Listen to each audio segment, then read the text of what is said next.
mencoba masuk wilayah basis Nahdlatul Ulama, Banser NU bubarkan Ustadz Abal-Abal Sugiknur yang berkedok jual obat dan galang dana.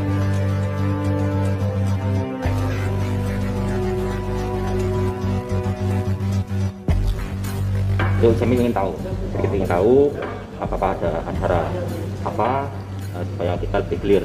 Saya presentasi madu. Mana tadi madunya? Ujaran-ujaran panjenengan itu menyudutkan, bahkan menjadi provokatif.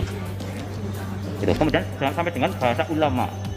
Ya, panjenengan mengaku adanya ulama, namun ulama yang dimaksud oleh panjenengan seolah-olah itu ulamanya panjenengan sendiri yang di lingkaran panjenengan. Kenapa langsung? Sumpah! Mas, saya perwakilan dari Sokaraja ini. Saya Sokaraja. Jajil, aku Sokaraja Tengah ya, perwakilan ya. Aku saksi ya. Sudah berbicara. Saya dari apa?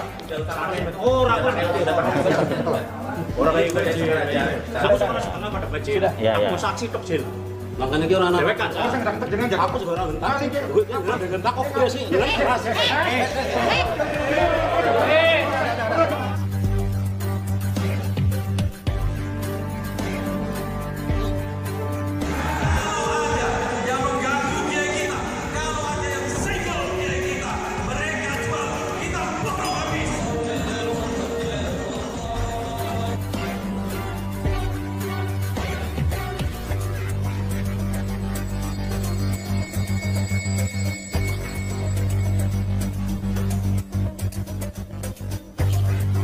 Sugiknur Harja, Ustadz Abal-Abal pembenci NU ini mencoba menyusup masuk untuk menyebarkan paham radikal berbahayanya di wilayah basis Nahdlatul Ulama di Banyumas, Jawa Tengah dengan berkedok presentasi jualan madu, program-program sosial, dan penggalangan dana.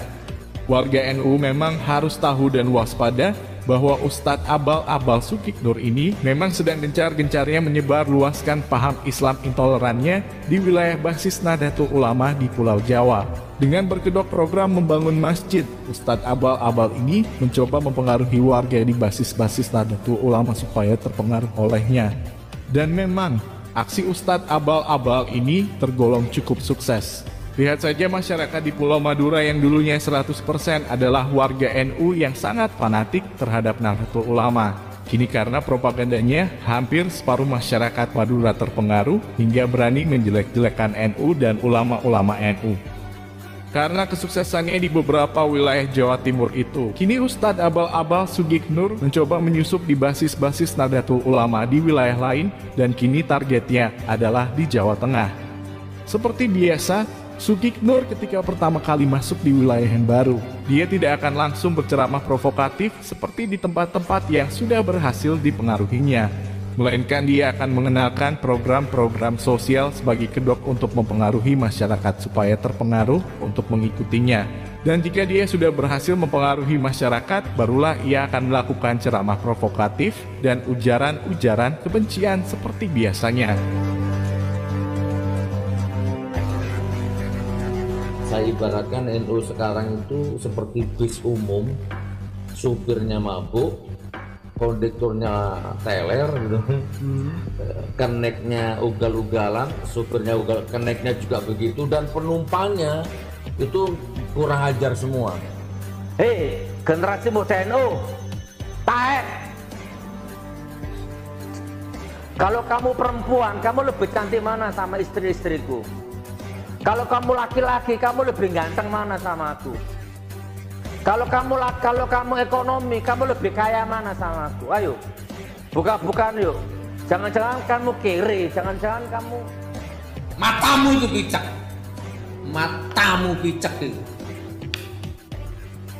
Jancuk jaran kon niku ante. Saya demi anak, demi istri Gus, nggak apa-apa sudah. Mau dibilang cebong terserah, saya harus bebas. Ini anak istri itu. Nah, singkat cerita begitu. Saya mau minta maaf, saya akan cium kakinya Habib. Itu Habib Fulan tuh, ya nggak usah disebut namanya di sini, ngotori majelis ini.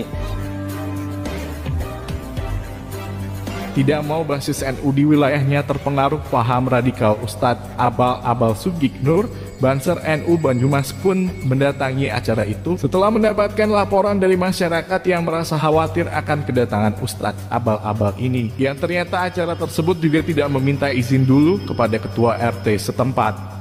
Kedatangan Banser NU ini awalnya berjalan cukup adem, karena awalnya Banser memang datang dengan baik-baik dan berbicara kepada Sugiknur juga bernada cukup sopan. Banser menanyakan apakah acara itu sudah mendapatkan izin dari RT setempat. Namun oleh Sugiknur dijawab dengan bersilat lidah bahwa ini hanya acara presentasi jual madu dan penggalangan dana saja. Kedatangan Banser NU juga ingin memastikan bahwa acara tersebut tidak ada provokasi dan ujaran-ujaran kebencian seperti yang biasa Ustadz abal-abal ini gembar-gemborkan. Acara ini kan jangan dari luar ya, dari luar ini sudah ada izin dari RT, RW, dari pihak yang berketepatan. Saya cuma presentasi madu, jualan madu. Terus galang dana untuk ini. Galang dana. Sakit orang sini orang. Jadinya acara ini itu kami ingin tahu, sedikit ingin tahu apakah ada acara apa supaya kita lebih clear. Saya presentasi madu. Mana tadi madunya? Ada informasi dari warga, dari masyarakat yang mengetahui panjenengan di sini, yang sudah melihat video-video terkait dakwah panjenengan yang dianggap oleh masyarakat itu kurang nyaman di wilayah Banyumas Sokaraja khususnya, sehingga tergerak hati kami untuk menyalurkan masukan dari warga tersebut. Ujaran-ujaran panjenengan itu menyudutkan, bahkan menjadi provokatif. Gitu. Kemudian sampai dengan bahasa ulama. Ya, panjenengan mengaku adanya ulama, namun ulama yang dimaksud oleh panjenengan seolah-olah itu ulamanya panjenengan sendiri yang di lingkaran panjenengan. Ini ulama saya ini. Iya, seperti ulama itu. Saya. Sehingga ulama-ulama yang di luar lingkaran panjenengan itu seolah-olah tidak benar. Sampai di sini dialog antara Banser dan Ustadz abal-abal ini masih kondusif. Hingga akhirnya ada salah satu dari kelompok Ustadz abal-abal ini memprovokasi memancing keributan dengan Banser. Terdengar awalnya ada seorang yang terlihat sudah tua bangka, berteriak dan kemudian terus memancing keributan. Hingga akhirnya Banser pun terpancing kemarahannya. Makanya kenapa langsung? Mas, saya perwakilan dari Sokaraja ini. Saya Sokaraja. Ya, Cil, aku Sokaraja Tengah ya, perwakilan ya. Aku saksi ya. Sudah berbicara. Saya dari awal. Oh, rapor ya. Orang lain bajil. Aku Sokaraja Tengah pada bajil. Aku saksi tok, Cil. Makanya kira anak dewek aja. Aku juga orang bentar. Gue dengan takut dia sih.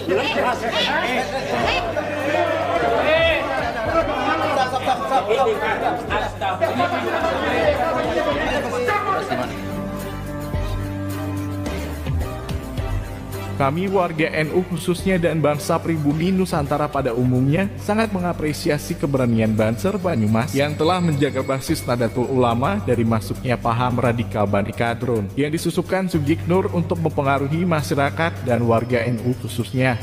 Hal seperti ini patutnya juga menjadi contoh seluruh elemen Banser se-Indonesia supaya menjaga basis NU di wilayahnya agar tidak disusupi paham radikal Bani Kadrun yang mengancam keutuhan bangsa.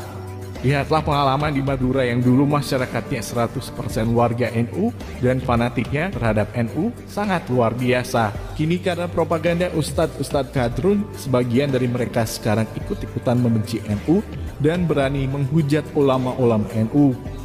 Bahkan ulama besar sekelas Al-Habib Lutfi bin Yahya pimpinan organisasi Jatman yang beranggotakan ulama-ulama sufi seluruh dunia dihina dan dilecehkan oleh Ustadz abal-abal Sugiknur ini dengan mengatakan namanya akan mengotori majelisnya jika disebut nama beliau. Istilahnya ekonomi masih belum mapan dan banyak, jadi saya demi anak, demi istri, Gus, gak apa-apa sudah. Mau dibilang cebong terserah, saya harus bebas. Ini anak istri itu. Nah, singkat cerita begitu, saya mau minta maaf, saya akan cium kakinya Habib itu, Habib Fulan tuh. Ya, nggak usah disebut namanya di sini, ngotori majelis ini. Nggak usah disebut namanya di sini, ngotori majelis ini, ngotori majelis ini. Kami, warga NU khususnya dan bangsa Indonesia pada umumnya, meletakkan beban berat ini di pundak Banser NU sebagai bentengnya ulama dan negara. Beban yang sangat berat memang, tapi ingatlah bahwa kita warga NU adalah umat Islam mayoritas di negeri ini. Jika kita mau bergerak, sudah pasti mereka yang minoritas akan bisa kita tundukkan.